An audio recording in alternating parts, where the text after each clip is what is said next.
Good morning, folks. My name is Robert Scott Perry. I'm from Portsmouth, Rhode Island. I am a write-in candidate for Senator against Jack Reed.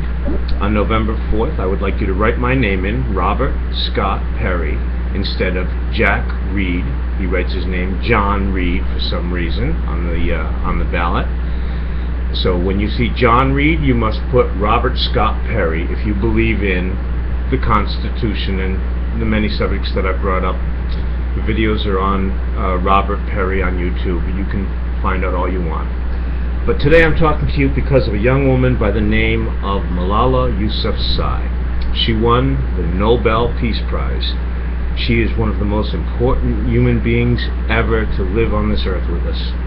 We should be proud just to have breathed air at a time when such a strong young woman lives. She was shot in the head by Al-Qaeda. Many other names involved, but Al-Qaeda shot her in the head after a long battle with political extremists in Pakistan. They're beginning to lose the cultural war within Pakistan to educate their female children. So she was shot in the head because she was going to school, because they're losing the battle. And the reason they're losing the battle is because we are failures. And I'm talking about the mainstream, or excuse me, the military-industrial mafia that Jack Reed is a part of, and that we have allowed our strongest senators, congressmen, and members of administrations, one after another, to become a part of, where instead of trying to use our resources to bring peace and justice and clean water and clean air and edible food to all the people of the world, and most importantly, peace, we've used our resources to make more war. Now, obviously, we have to participate in war activities, warlike activities, but our purpose must always be peace. Our purpose must be greater human rights, more equality between men and women, and it has never been. So I call them what they are: military-industrial mafia. Jack Reed is a part of it. It has been a failure. We'll talk about particularly Malalla Yousafzai, the winner in 2014. We should all be proud of the Nobel Peace Prize, because they tried to shut her up by shooting her in the brain, and she proved beyond a shadow of a doubt that ideas cannot be shot. You can't kill an idea.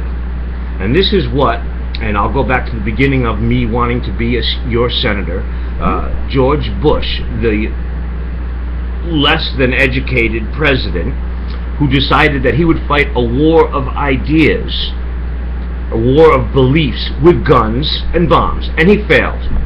And now 14 years later, nearly 14 years later, we are still fighting the same terrible war against nothing. We haven't even decided what it's against.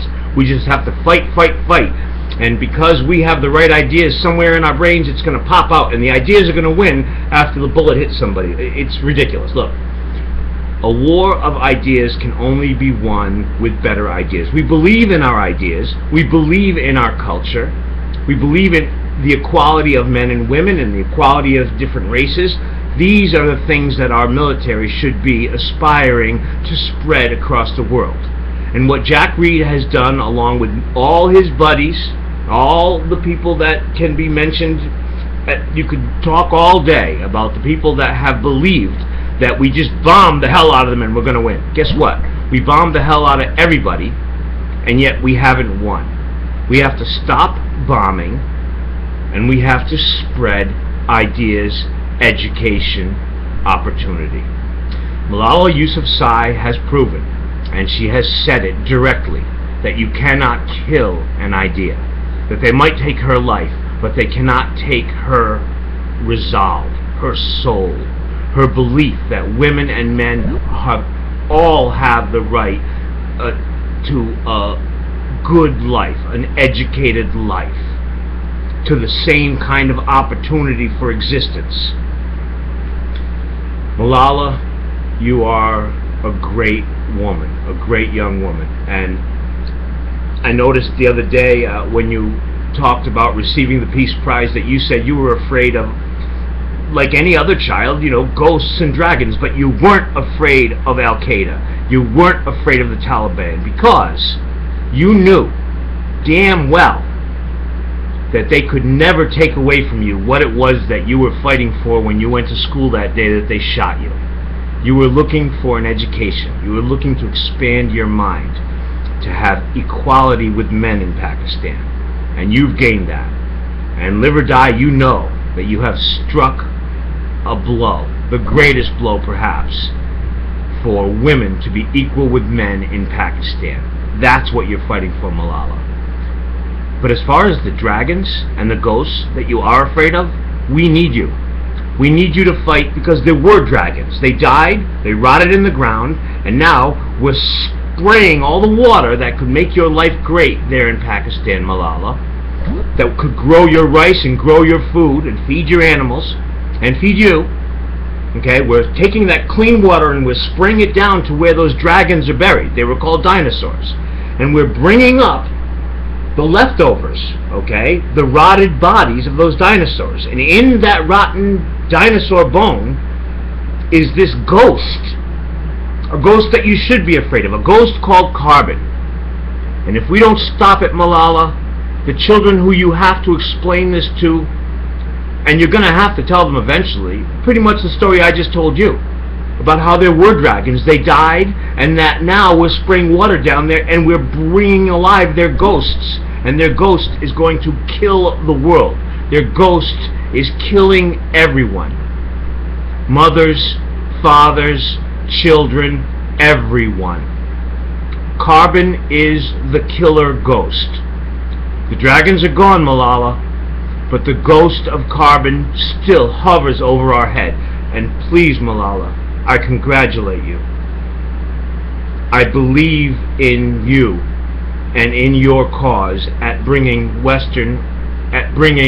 proper education to young women and men of all races all over the world. But one of the things I'm begging you to help us teach is that carbon kills. Fossil fuels are death. By definition, they are dead. But in truth, they bring death. Carbon is a killer. Malalla, please help us. We need you. Teach the children. Those who believe in your good book also believe that the earth is the greatest gift that could be given to us by our Creator. Please, Malalla, help us spread the message. Carbon is the killer. We either kill carbon or carbon will kill all of us, all of our future children. All the little babies will die. All the little children will die. Everything that is living eventually will be poisoned by carbon if we don't stop it.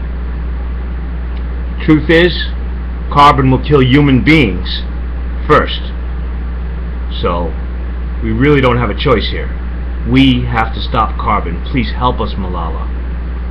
You brought me out to this camera at this moment, so I'm only going to talk about you. But Malalla Yousafzai, you have both proven my political point, which is that the mainstream mafia has chosen a stupid way of fighting these wars, fighting wars of ideas with guns and bombs. Of course they fail. And the failure of stopping you is a proof of my belief that political ideas are what we need to use to fight this war. It's not just a political war, it's a real war. But we need ideas, and you are the greatest idea I have ever seen. Malalla Yousafzai, you are the greatest woman to walk the earth while I have walked the earth. And I bow to you. And I hope that you will help us bring an end to these ridiculous wars, to protect carbon, which will kill us all, and to bring equality to women and men everywhere. Thank you, Malalla, and congratulations.